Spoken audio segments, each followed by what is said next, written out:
Before the Riderflex podcast episode of the day, a quick word from our sponsor and friends at Marketing 360.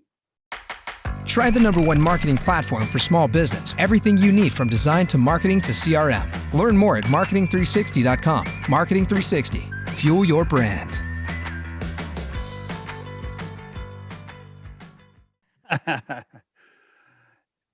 Adam Oliver on the Riderflex podcast. Adam, how's it going, man? How you doing? Good, man. Glad to be pulling out of COVID, and it's a sunny day here in Denver, and so I'm excited about the summer. Can't wait. Happy to be on, so I appreciate you having me on the podcast. Plus, we got a beautiful week of weather after having that shitty ass Memorial Day weekend weather. Can you believe that it just rained all weekend, and then like Monday afternoon, like when it's over, it cleared up? I was like, oh, what a killer. Yeah, as soon as you had to start thinking about getting back to work, then the good weather rolled around. So, yeah. That was a bummer. But I am looking at the forecast now, and we're into whatever it is, 7 or 8 days of some solid stuff here, some good stuff. That's right. I think we just needed June to roll around, and now we're well into the summertime sunshine. Yes. And this is well, unless you're a big skier or whatever, this is like right now in Colorado is so awesome, right? It's just now, it's green, hasn't gotten too hot and burned up yet. There's really no humidity, beautiful time of year. Like this is probably my favorite time of year, Colorado. Wonderful. Oh, I agree, man. I was running on some trails over by the Hogback, and it's so green. Everything looks great. Sun was coming up. So it is a beautiful time before it starts getting too hot in the summer. Yes. And I hope we don't have those fires like we had last summer. I'm hoping for the best. Or last fall, I guess it was, we had them. So before we get into Crafted, tell us about Adam Oliver. I want to know, are you a native? Tell us about your parents, siblings, walk us into, you must have been a smart student in high school because you got into School of Mines, right? So just walk us through some personal stuff. Yeah. So born and raised in Colorado, down in the Littleton area. I have one brother and a couple of stepsisters. So yeah, I was fortunate enough to go to Columbine High School, which gave me some real good life events and taught me a lot going into college. And yeah, played a lot of sports, did a lot of the Colorado things that everybody talks about, like, plenty of mountain time, skiing, soccer, all that. And then, yeah, that led me to staying close to home just because I love the area and was like, well, why would I go too far away from this paradise? So I wanted to go to engineering school. And I said, well, hey, there's a pretty good school right up the road in Golden. And that led me to the School of Mines, which was great. And I was kind of balancing, big school versus small school. And for whatever reason, I was like, hey, I can go to a small school like Mines, really focus on academics, but we still had a good time and were able to enjoy the party scene up there. And then we had plenty of friends that went to CU, CSU, Boulder, all those types of schools. So we could go still experience the big college life as well. Well, you didn't party too much because you got 4.0 at School of Mines. So there was a ton of partying. Must have been light on the partying. Well, or I just do my best studying while I drink some beer. So yeah, kind of all aspects of life worked out really well at that point. So I can't complain about that experience. Mechanical engineering degree, School of Mines 4.0. Congratulations. That's a major accomplishment. Talk to me about your parents, though. What'd your mom and dad do? And obviously there was a divorce in there somewhere because you had some stepsisters. Well, I want to know a little bit about that because sometimes all these things shape you a little bit. Talk to me about your parents first. What'd they do? Yeah, good call. So my real father passed away when I was like 6 months old. All right. So bummer. Yeah, that's a bummer. But it taught me a lot, like watching my mom raise a couple of kids for a few years before she got remarried. And thinking about that now as I'm a dad with 2 kids and what she was going through, that definitely impacted how I think about life and work-life balance. I think we'll talk about it with Crafted, but it impacts how I think about the day-to-day of our job and stress and how to not take things too seriously. So yeah, that was when I was real young. Don't remember that situation. Did you? So your stepdad, you just called him dad. I mean, when you got older, like that was your dad because you didn't know any. I mean, you were super young. Okay. Exactly. Yeah, I was 6 months old. How'd your blood father die? What happened? Your biological father? Yeah, so kind of a rare blood and internal what do they call it? A syndrome that basically, kind of like eats away at some of your key organs. And it's just it's kind of a nasty thing. He was, in his late 20s. Obviously my mom was in her lower, younger 20s, mid 20s, and kids, it happened quick. It's kind of like a cancer type of set on, and you just Wow. you don't really know what's going on. You realize you're sick, and then and things happen quick. So, Wow. yeah, so she had Your mom's, yeah, your mom had to deal with that. She's a young 20s, two kids, two little kids. All of a sudden, your late 20-year-old husband just dies suddenly. Like, oh my gosh, like, oh wow, okay. Yeah, that taught me a lot as far as what to be grateful for, and again, not take life too seriously when you can help it. And then, we had a lot of great support from my grandparents. They were big factors on Okay. how to think about. Yeah, they were just very kind people, always outgoing, always networking, and just meeting friends and taking care of people. So that's had a good positive impact on my life as well. What'd your stepdad do for a living? Yes, my parents were both, middle class, like maybe even lower middle class, perhaps, like working at 𝐀𝐝𝐚𝐦. They both had long careers at 𝐀𝐝𝐚𝐦, which Oh, okay. Okay. kind of showed like, it's not high dollars. It's not a, prestigious, career lines, but they stuck with 𝐀𝐝𝐚𝐦. They both had great careers, ended Great. up in retirement. So it's just kind of like that salt of the earth, just keep working, put your head down, do what your family needs, and make money, and kind of move on from there. Did either one of them have college degrees? Oh, let's see. My dad didn't really use it. It was more like a political science degree. And then he just through some roundabout twists and turns in life, he ended up at 𝐀𝐝𝐚𝐦 as well. My mom got partway through college with some accounting work. But then I think we were a little older at the time. So it wasn't when she was the typical college age, like 18 Okay. to 22.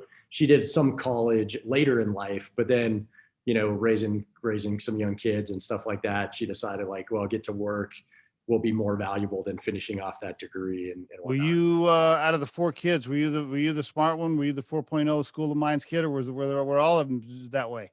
Oh, everybody else is smarter than me. I'm the youngest. My brother also went to Mines with me. He actually Wow. played football with Chad Freehoff, so that's how kind of Oh, I see. Wow. a good connection there. He did not get a 4.0, but I'll be honest, the kid figures out how to work smarter and not harder. So he's doing just fine, and he's plenty smart. The other two sisters are in like psychology, have doctorates, like very smart. What? Wow. Yeah. Two middle class, lower middle class parents working at 𝐀𝐝𝐚𝐦's put two boys to the School of Mines, and plus you said your sister. I mean, hey man, they must be super proud. Yeah, they taught us some good educational like foundation that make that a key part of what you want to do, and it's been Wow, good. that's awesome. Who was tougher? Who was tougher? Who was tougher? Your mom or your stepdad? Who was more? Oh man, let's see. Well, we usually dad took care of the discipline, but then when mom was bad, then you knew stuff was real bad. Like if you managed to get her upset, like then it was like, oh, we better shape up quick. All right, man. So School of Mines goes, okay. So did you know what you wanted to do? I mean, I know you majored in mechanical engineering, but did you know what you wanted to be when you grew up at that point? I mean, did you have? Yeah, go ahead. Good question. I did not, right? Like I knew what I like to do. And I always grew up tinkering. Like you hear a lot of engineers say like, oh, I was always putting together dirt bikes or messing with mechanics, or, probably playing with too much fire and all kinds of other things in the garage. Right. So I knew I wanted to do technical things. I had some kits when I was a kid doing a little tinkering with electronics and stuff like that. So I knew kind of engineering was a great path for me. It just resonated that like go to an engineering school, figure something out. Right. All right. And I think that worked out really well, that like engineering teaches you really good ways to just learn and problem solve and kind of weed your way through complex situations. But partway through that, I had like a fork in the road where I could either go deep into the mechanical engineering types of things, or I could also like focus a little bit on business. And that side of it also always really resonated with me. Because it's not just what can you do with engineering? It's like, well, how can that drive business value, and how can it, create value for the markets or the world? So I was kind of knew that I wanted to get into maybe like an MBA do some of that. And I had this big fork in the road where I could get on with some local kind of investors that owned some real estate and needed some help building real estate, or I could move to Utah and work for 𝐀𝐝𝐚𝐦 Propulsion on some solid rocket boosters. And it was, that would have been an amazing opportunity, very mechanical driven. You get to see some cool things on those solid rocket boosters. But at the same time, I'd be leaving friends and family. That was during my college summers. And I definitely believe in having fun and living life. And I could stay home and take more of a business oriented internship that was still kind of technical, but would allow me to do that. So I ended up going that route. And then after Houston sucks anyway. I mean, come on. Oh man. It was in the middle Compared to, no, I'm just joking. All my friends down in Houston. Sorry. I mean, Houston compared to Denver. I mean, please. I mean, yeah, not even close. Anyway, go ahead. Yeah, no, you're right. It would have been in the middle of nowhere working on these solid rocket boosters. They said you work like 10 or 12 hours a day.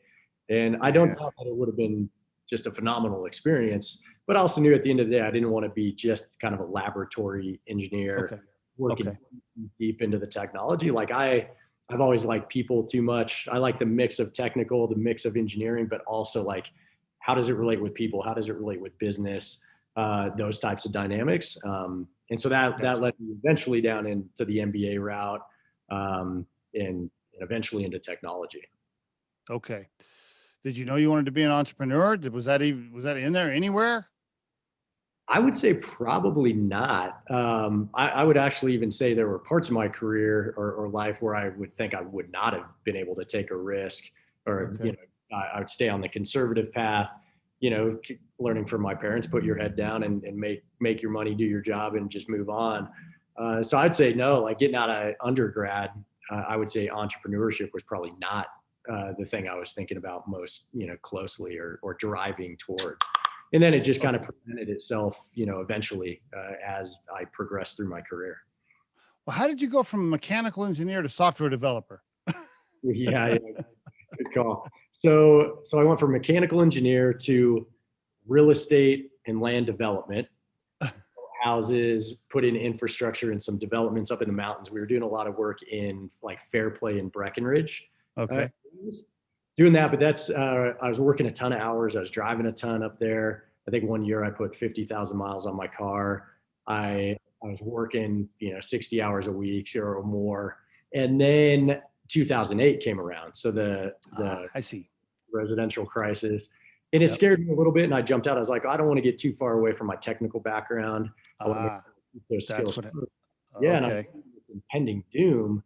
Now, in hindsight, the people that stayed in real estate, whether residential or commercial, they did just fine. And I think I would have done just fine. But it scared me a bit. And I was like, well, let's go back to something a little more safe. I see. Okay.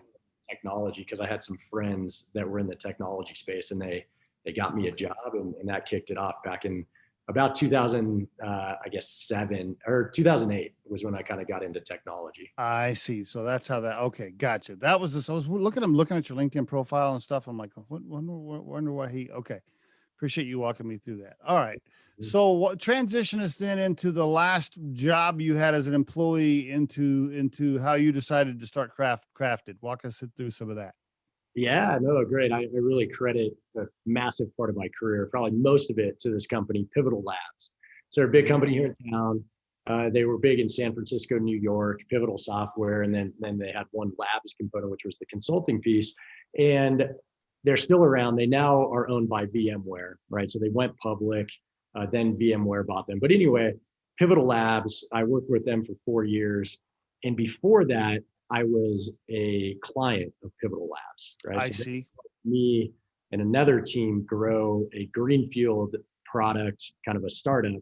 Now, I was not a founder of that startup. I was just like one of the first 5 employees. Okay. And we went to Pivotal Labs to help us build this software.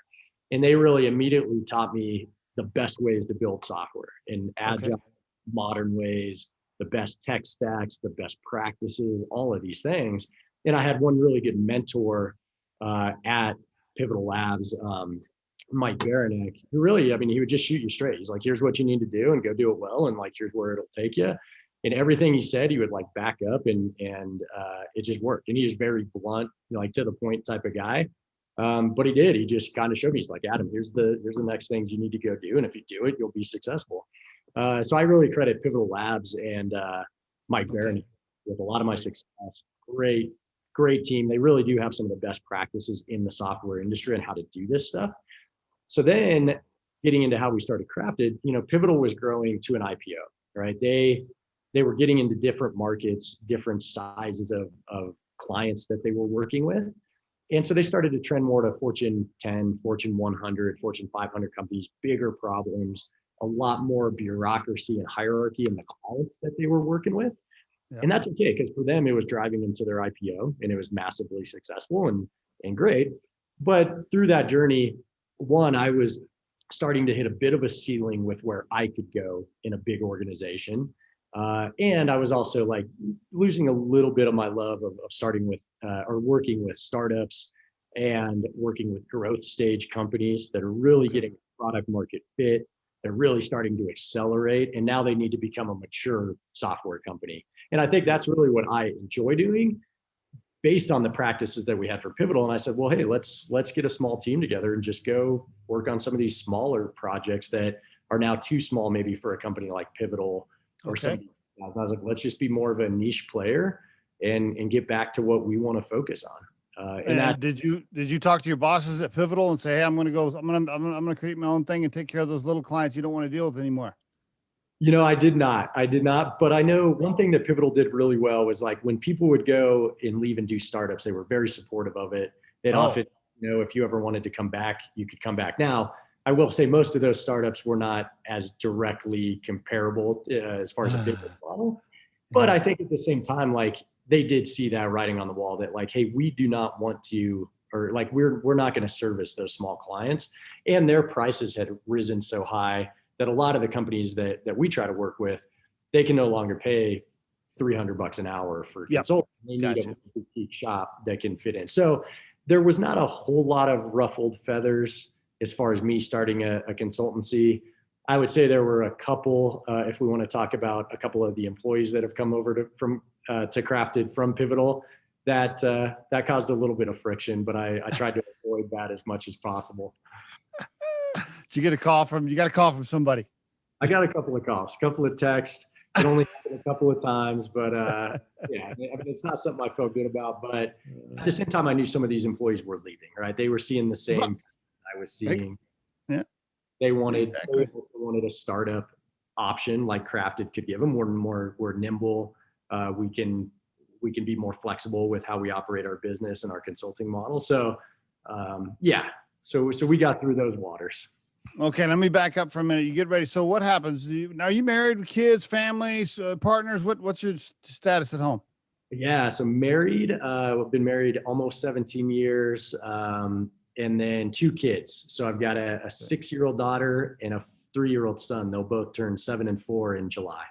So they were like 4 and 1 when you started this deal. Something like that.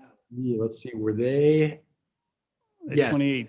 Carter was 6 months old when I launched Crafted. Braylon was 3. So Carter wasn't even born when I told my wife I was thinking about this. And my wife, her dad, is kind of an entrepreneur.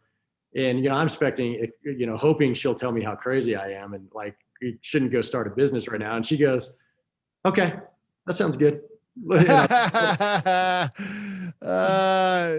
Did she say how much you think you're going to make next year? Was there any of that in there? You didn't even ask. Like, she's willing to take a risk. She was super supportive, and she knew like I'm kind of anal enough and risk averse enough that I've probably checked off some of those boxes and done math. So she was like, all right, if you think it's a good idea, go do it. So I'm very appreciative of her. Well, she had a 6-month-old. She probably wasn't working at the time, or was she? Well, let's see. I think she was just going back to work with going back. Yeah, and at the time she was a elementary school teacher. Oh, so making a ton of money. Absolutely. So she was busy, chaotic, but we both have a good balance on taking care of the family. And then since then, now she's an elementary school principal down in Jefferson County. So it all worked out. But yeah, she was very. Okay, yeah, you say it all worked out, but I want to go deeper just a little bit here. So you quit your job. I'm going to guess you were making pretty damn good money at the time. Your wife's a school teacher, which means she's not bringing in a shit ton of cash, you know. You got 2 little kids at home. Did you have when you gave your notice, did you already have a client or 2 lined up? Had you been having conversations with Johnny and Mary and you're like, hey, look, man, I'm about to quit. I need to know if you guys are going to be my clients over here. Like, how'd you do that? Yeah. I did actually know that those things were going to come through. I had, at that same time, I was thinking about leaving. A couple of these companies said like, hey, Adam, we're in the market for, I think both of them were kind of like VP of product type roles. Okay. And, like, are you interested? I was like, well, guys, I don't know if I'm interested so much, but I am thinking about doing this. And they're like, well, great. When you do that, like, let us know. And we'll bring you on as like interim or a consulting type role. And, Okay. So it worked out great for them. Cause I also told them like, I wasn't ready to join those types of companies Okay. as that full-time role. And I told them I was really interested in trying my own thing. They were very supportive. They said, well, great. Like, come help teach us how to do a few of these things while we hired the right person. Give you your first contracts for, the first one was for like 13 months and another one for a couple of quarters. So it gave me a good confidence to like make that jump. And so you made the jump over into 1099 work pretty quick. There wasn't like this 6-month gap with no cash. No, it did happen pretty quick. Okay, good for you. Okay, good. That helps the listeners, I think, because they're always wondering like, how'd you do that? Bottom line is what I heard Adam say is, hey, look, he wanted to leave his job. He wanted to start this own thing, but he was having some conversations to make sure there was work in place when you finished your last day over at Pivotal Labs. Got it. Okay. Was it just, was it just you when you started? Talk to us in the early phase. Did you have some team members as well? Yeah, no, just me. I basically knew I needed to get, have that way to get out on my own so that then I could have the freedom to do everything I needed to do. I see. I jumped out on my own, had that first like 13-month contract to where I could work on that client, but also be free from other constraints. And then I could get in there and start figuring out the rest of the business. How do I get a client? How do I make my first few hires? How do I start thinking about benefits and setting up a true like consultancy? One thing I knew with Crafted, I didn't want to just have a bunch of kind of random 1099 contractors that were kind of pooled together. I wanted it to truly be a business, W-2 employees, full benefits packages, really build a team like for the long haul. So that first year I was really able to focus on those types of things, get better at making new relationships and understanding the sales flow and sales cycle and how do people, I knew leaving Pivotal Labs, like you're leaving a lot of clout and you're leaving a lot of brand recognition and name. People would come into Pivotal Labs and it was no question. We'll do whatever Pivotal says. We'll pay the dollars. Like you guys are pros. You're a big company. So I had some learning curves to take care of. I'm like, hey, now you're Crafted, Adam. We know you still know all the same things, but you're like one dude. And maybe you're 2 or 3 people, and then you're 5 people and stuff like that. But even though you were from Pivotal, you're not Pivotal, right? So that's right. So now you're Crafted, and that's good. How many projects has Crafted worked on? What clients has Crafted? All those early phase questions where you're like, well, I don't really have any logos on my website yet of people we helped, but you're going to be my first one. Yeah, absolutely. Those are good questions. So you cash flowed it yourself. Basically, you cash flowed the business from the contracts you had early on, and you didn't have to put a bunch of cash down from savings or anything, right? Because it's a service business. There wasn't a lot of upfront cash. Correct. I mean, those first ones I worked on client sites, so I didn't have office. Great. I basically had to buy my own laptop in business, and then there really wasn't a lot of other cash outlay at the beginning. I did make sure that I had plenty of free cash from just previous work saved up. Right, I've always been just in case. Conservative. I also then made sure that before I left having pay stubs and stuff from Pivotal, I went and got a home equity line of credit as kind of a backup plan. Good. That's a good tip for the listeners. We appreciate you sharing that information. Great tip. So you got the home line. Got the line of credit from your home equity. Kind of sits over there, like, okay, just in case. Totally. And what I did there was, yeah, I took out what I knew I was willing to kind of wager, right? If for Okay. some reason I had no clients, nobody wanted to hire me, couldn't make a dollar, right? In the years, like we're like, okay, if for some reason we grind through this money, okay, well, we gave it a shot. Now what do we do? You know, do you find another plan? Do you continue to make bets? Or at that point, I always evaluated my downside as, okay, if crafted doesn't work in the early days, well, what do you do? Well, there's plenty of product and technology jobs in town, right? So I always, Plenty. yeah, you know that realm really well. Yeah. But that was my worst case scenario, right? I was like, Yeah. you know, best case, we figure out a plan, and there's plenty of like good cases that range from like just okay to great. And I figured the downside was not that big of a downside, right? It's not that, I mean, you know, I always tell people that even if you're not in technology, for the most part, like what's the worst that can happen? Just go back and get another regular job. I mean, you know, unemployment's still super low. I mean, the bottom line is you can probably find a job. So, you know, worst case scenario, just go get a job. I mean, you know, and by the way, great move. I want to summarize for the listeners. Okay. So a little bit of savings, also took out the line of credit from the equity on the house as a backup emergency cash, and made sure you had some clients and projects lined up before your last day at Pivotal. All good moves for somebody starting a service business. Excellent. Yeah. Great. Okay. Now's probably a good time to give the listeners, by the way, for the listeners, it's crafted.solutions, crafted.solutions. Why don't you give the listeners the 3-minute elevator pitch of Crafted? Go for it. Yeah, I appreciate it. So Crafted, what we call ourselves is balanced team consultancy. So we have learned like through our days at Pivotal that the best way to ship software, and a lot of people know this in some realm, but the best way to ship software is with product designers, product managers, and engineers all working very closely together. That's what Crafted brings to the table, is those three disciplines. Now, when I say a lot of people and companies know about those disciplines, what I think Crafted spins on it is how those disciplines work together in a cohesive team-based fashion. A lot of times we talk to clients and they're like, oh yeah, we have product design and we have product management and we have engineers, but they occasionally commingle on projects, but then they all bounce around and do different projects. So they're not really this cohesive team that truly understands their user from start to finish.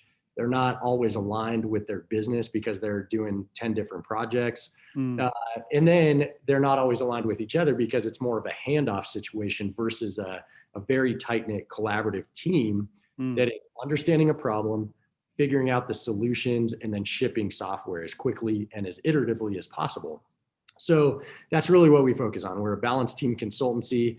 And then the other thing that we focus on is how we deliver software. So one, we can come in and just work with your teams and just ship software for you and deliver based on the problems that you identify, and we'll help define the solutions.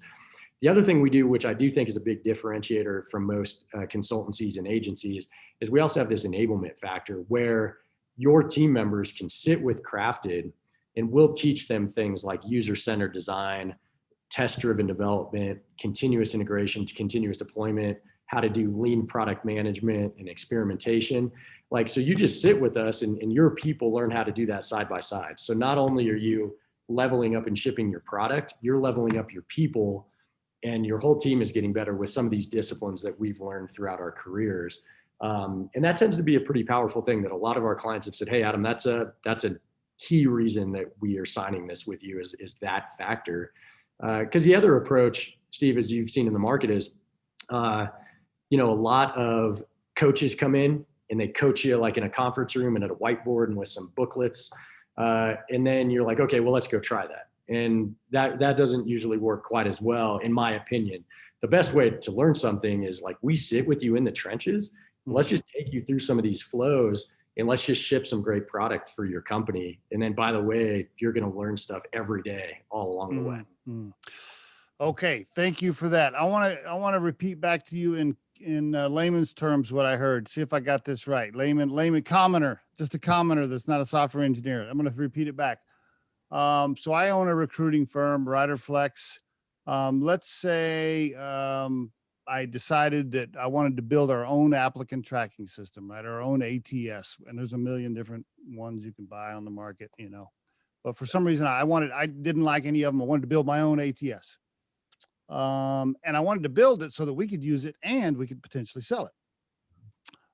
So I got, all these people, so software engineers, full stack guys, whatever, data scientists, I don't know, all the different, I've got 5 or 6, 7 people on the team. Somebody's in Kansas. I got another guy over in India, whatever. It's been a year and a half. They're dicking around. I still don't have my software done. I'm getting pissed off. I'm the CEO. I was looking at the freaking expense reports. I'm like, damn, I spent a lot of money on this project. They still haven't delivered anything. And they're griping. Okay, John's not getting along with Mary, and Mary hates Will, and all this other shit. And so I get frustrated. I call Adam at Crafted. Is that it? Did I get it? I think that can absolutely happen, like that, where other agencies or other consultancies don't deliver and their process breaks down, or internal processes break down. And you're like, all right, we need, how do we scale some agile practices and lean methodologies? And let's talk to some experts that have implemented this at companies. They know how to teach it while shipping. Yeah, I think you're spot on. Okay. You come in to get the product finished and out the door once a team has tried to get it started and they're stuck, or you can do it from beginning to end? Oh, totally. 3 different modes. Like beginning to end is absolutely in our wheelhouse. That's a lot of fun working on greenfield software. Starting from scratch. When you say greenfield, is that what you mean by beginning? Like it's just an idea? Yeah, sorry. That's like from scratch. Okay. Nothing. There's no line to code. Yep, exactly. You're starting, all right, which is nice. Then there's the realm of like, I would say it's a little bit less common where it's like, hey, we have a half-baked product. Can you come help finish it? But that does help. We do hear about those. Okay. And then the other, like most common cases, you have a decently successful scaling startup, but now they've ridden their first tech stack to a certain point, but now it's maybe going too slow for what they need. They can't add new features. Maybe the performance is dying off.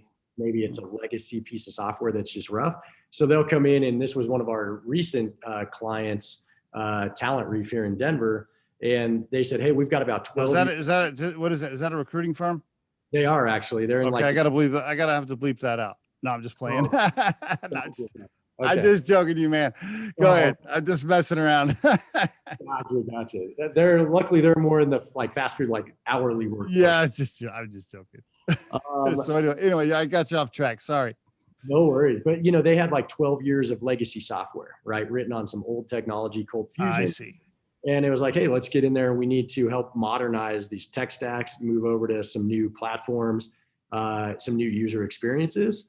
So that's a long process to get through 12 years of legacy software. So we're like, hey, let's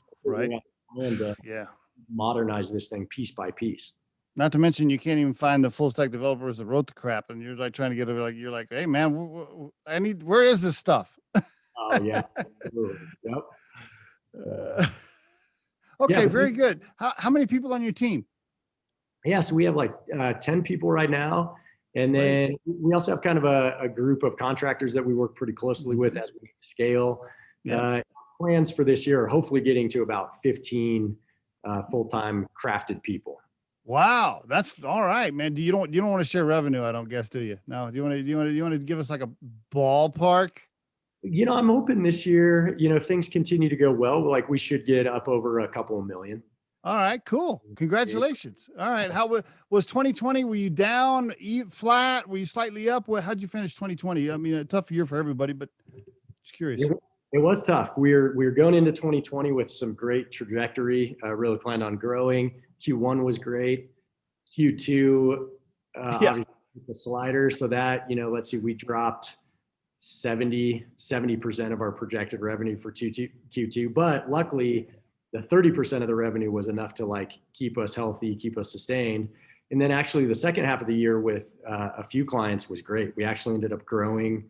We grew the team and the revenue. So year over year, revenues were up, which was, we had a great network of people that helped us out. They gave us good referrals, put us in the right direction. And then we were able to capitalize with some of these companies that were like, hey, we're not going to die in COVID. And we're also not just going to wait around for a year and do nothing. So now's the time to go work with a team like Crafted and make some progress while we have some breathing room. it was Scott and I, my co-founder, we said that from the very beginning. We're like, oh, if we saw these people sticking their head in the sand, oh my God, sky's falling, life's coming up. Scott and I just got up every day like, we're charging forward. I don't know what you're doing over there, but we're moving forward. That's the only way to go, man. Yep. I mean, yeah, you have to. Wow, congratulations. So you even with COVID, you finished up over prior year, and you're growing now. You headed towards the 15 people. You got your Pivotal Lab. Pivotal Labs who? Who's Pivotal Labs? I don't even recognize. Crafted. That's what I'm hoping some of these companies will say. What's the long term? Are you just, are you having fun building it right now? It's, it's a great lifestyle business, or is there like a whiteboarded specific plan with a 5-year financial model blown out that says, oh, we get to right here and we're going to get acquired, or you're just kind of, walk me through that. Yeah, good question. Right now we just want to make sure we have a sustainable, viable business for myself and a partner, our employees. We want to treat everybody well. Everybody can progress their careers, both from a knowledge standpoint and a financial standpoint. And we just want to prove that we have a working model that can sustain itself for the first, we're right at 3.5 years now. That's going to go on through, in the range of years 5 through 10, something like that. And I think, early on, Steve, when I was talking about that home equity line of credit, the other realm I started to think about was like, hey, do I need to go see if there's people that want to invest in a services-based business? Right. Do I want to go raise a little bit of capital? I'm glad I got a lot of good advice from people like, hey, if you don't need to, don't do it, right? Yep. I'd tell you the same thing. Buy if you need to. But the other thing that it kind of discouraged me having those conversations was like, the first thing people would ask before they really asked about who am I, who's my business, who are these awesome employees that I'm hiring, they're like, what's your exit plan and how much? I'm like, that seems like the wrong first question in my mind. Like, one, if you knew my team and if you knew me, like that, that should give you confidence in where we're going to go. And I was like, I'm not looking like raise it to this number of people and this much revenue and then sell it, get acquired. A lot of those acquisitions and things go pretty bad for the people involved. There was a good agency that one of my employees got trained by, Prolific, out in New York, and they eventually got bought by WeWork. Right about the time WeWork, they had their CEO troubles and they kind of imploded a bit, in that they took a great agency that had 100 or 200 people and just burned it to the ground. And those people all left. It was an acquisition. I'm sure the founders maybe did just fine, but it wasn't a successful like kind of business move. And I want to avoid that. So it's not on my radar. This could be something that I grow and build and do for 20, 30 years and eventually retire. Something could happen where we find the right fit. I think the right fit, if it ever came along in years 5 through 10 or later on, would not be getting acquired by a bigger consultancy or something like that. It would be, we find a partner that we love the tech that they're trying to build. We love their opportunity. And they see us as a way to like, hey, let's merge forces to build a product development team and product and maybe something like that falls into place. Because at that point, maybe we've done 5 or 10 years worth of consulting and we're ready to go like own a product. So something like that could be in the books, but it's not a defined plan. And it's not like, hey, we got to do that by this date. Right now, let's just grow an awesome business that has a great reputation. So far, we're batting 1,000 with our clients. Everybody will get on the phone for me and make references and referrals, which I love. Nice. That's the plan. Let's keep that bar where it's at. Let's make some money and have some fun doing it. And then we'll figure out what falls into place. That's my answer exactly. I mean, you sounds like you answered the question exactly how I do. I'd say the same thing. I'm like, look, we're just trying to do a really good job, build a great reputation, make sure we have a sustainable, viable business, having fun growing it. No, I don't have a 5-year financial model. No, I haven't whiteboarded out a specific plan. I say the same thing. And I'm just like you, I get super annoyed by it too. I'm just like, because they'll be like, well, what's your goal for next year? You know what I always say? And this is not good, right? I mean, I ran a couple of $40 million companies as a CEO, so I know what's supposed to be done. But anyway, people will say, what's your target for next year? And I always just say, more than last year. Because we're just going as fast as we can. But yeah, so I would answer it the same. Yeah, just same thing. If it turns into a 20-year business for us, great. Somebody comes along and wants to write me a $20 million check. Okay, sure. Let's have a conversation. Let's have a beer. Sure. We'll talk about it. Yeah, absolutely. Very similar. I mean, I answer very similar. Yeah. Okay, very good. Well, I mean, hey, a service business is tough. I know, I'm running one, so a service business is tough, right? The main thing for us, I'm sure you probably feel similar. I'm guessing you do. You know, when you're in this consultancy business, and recruiting is consulting basically, right? Mhm. Um, your clients are by definition not permanent, right? Like most of the time, like they're either in a higher up phase, or they had this weird blip where they need to hire up, or we placed a bunch of people, and then we placed an HR manager there, and then we placed a recruiter there, and then they call us and said, okay, thanks a lot, we don't need you anymore. Yeah. And so you're constantly having to generate new business most of the time. I mean, there is a lot of repeat business, but generally you're having to look for new business constantly. Yeah. That is the tough part about being a service business. The great part about it being a service business is we don't have any inventory that we have to manage or worry about, right? Yeah. Absolutely. You're spot on. And I think that's one of my biggest learning curves over the first 3.5 years of Crafted is like, you get a couple of clients, you're happy. Mhm. One, you immediately have to impress those clients and make sure they see the value very quickly, but you don't get a whole lot of time to relax, right? You need to be That's right. on the That's pipeline. You need to be thinking about those next projects. And I told my partner that I was like, we don't get to celebrate for very long. That's But right. I mean, I love making relationships and going and doing that. So it doesn't feel like hard work, but it's certainly, you can't forget about it. And you can't rest. No, yeah. I mean, biz dev is for me and Scott, and we have about 10 people involved. We're about our company's about the same size. And Scott and I just every day we're talking about biz dev, relationships, networking, what sales calls have we made today every day. I mean, because you just have to, because if you don't, my wife always says, she'll always be like, you're more nervous when every recruiter is booked and you can't even take on another job and you guys are super busy, because you're more nervous then than you are at any time. I'm like, yeah, I know, because I'm trying to figure out how to keep it going. Exactly. It's Uh, a fun grind though. Oh, I love it, man. I wouldn't trade it for the world. I don't have many regrets in life. I'll be 54 this summer. I don't have many regrets in life, but if one of them would be that I didn't start my own business sooner. I tell my two grown sons all the time, I'm like, listen, I should have done it sooner. And I'm making less money than I was as an executive. Obviously, I was pulling down a lot more money as an executive than I am as a business owner.